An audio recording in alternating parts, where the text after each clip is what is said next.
आज भारतीय communist party नगर परिषद की ओर से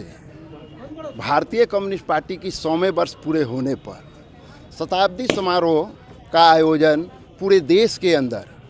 ये शाखाओं के जो हमारे भारतीय कम्युनिस्ट पार्टी की जो शाखाएं होती हैं उन शाखाओं से लेकर के अंचलों से लेकर करके और ज़िला और राज्य तमाम महाराष्ट्रीय स्तर पर ये मनाया जा रहा है।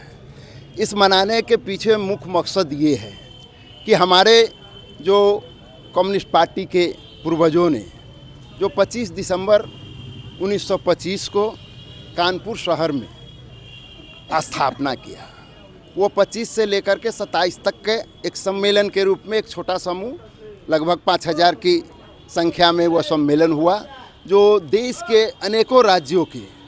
नेता वहाँ उपस्थित हुए और उन्होंने कम्युनिस्ट पार्टी का गठन किया।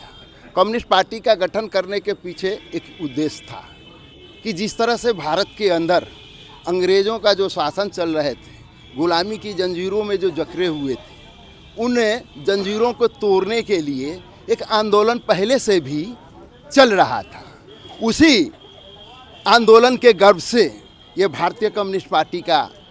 उदय हुआ और भारतीय कम्युनिस्ट पार्टी ने उस आंदोलन में भी सक्रिय रूप से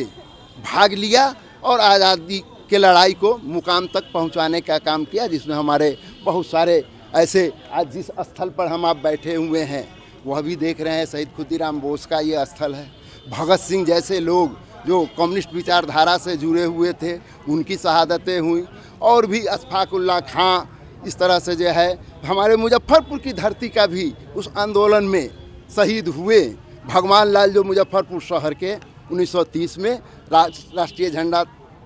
फहराने के क्रम में गोली खाया। उस 1942 में मीनापुर के अंदर जुब्बा सहनी ने भी जो है कि अपनी शहादत को दिया। तो ये शहादत के बदले हमने आज़ादी प्राप्त किया, लेकिन कम्युनिस्ट पार्टी ने आज़ादी के पहले जो लड़ाई लड़े और आज़ादी मिलने के बाद भी, चूँकि इस क्रम में हमारी कई जन संगठनें खड़े हुए और वो जन संगठन मजदूर, किसान, छात्र, नौजवान, महिलाओं के लिए खड़ा किया गया, जो उनकी समस्याओं का निदान करने के लिए। जैसा कि आपको मैं बताऊं कि 1920 में ही मजदूरों के सवाल को लेकर के एटक का गठन हुआ और एटक ने उस गुलामी के क्रम में ही मजदूरों के लिए कानून बनवाने का काम किया। उसके बाद आज़ादी मिलने के बाद कम्युनिस्ट पार्टी ने एक व्यापक पैमाने पर संघर्ष चलाया, जिसका परिणाम आपने देखा कि 1952 में जो चुनाव हुए उस चुनाव में भारतीय कम्युनिस्ट पार्टी लोकसभा के अंदर प्रतिपक्ष विपक्ष का भूमिका निभाने का काम किया। यहाँ तक कि जवाहरलाल नेहरू से भी ज़्यादा वोट कॉमरेड रवि नारायण रेड्डी को मिला और उसके बाद 57 में भी हमारी पार्टी द्वितीय विपक्ष के रूप में काम किया। इतना ही नहीं साथियों, यह एक बड़ी बात हुई कि 1957 में केरल में कम्युनिस्ट पार्टी के नेतृत्व में सरकार बन गई। उसके बाद जनता के सवालों को लेकर हम लगातार लड़ाई लड़ते रहे हैं, आज भी लड़ रहे हैं। आज हम एक नई तरह की लड़ाई लड़ने की तैयारी कर रहे हैं। आज ये 100वें वर्ष के उपलक्ष्य पर हम संकल्प लेने के लिए बैठे हैं कि हमारे पूर्वजों ने जिन शहादत को दिया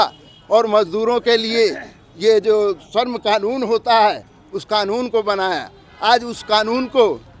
तोड़ करके 44 को तोड़ करके 4 कोड में लाया जा रहा है, जिससे मजदूरों की हड़ताल, मजदूरों का पेंशन, मजदूरों का अधिकार छीना जा रहा है और मालिकों के पक्ष में यह कानून बनाया जा रहा है, जिसकी लड़ाई भी हमारी पार्टी लड़ रही है। क्या नाम हो गया? जी, रंजन महतो, भारतीय कम्युनिस्ट पार्टी नगर सचिव।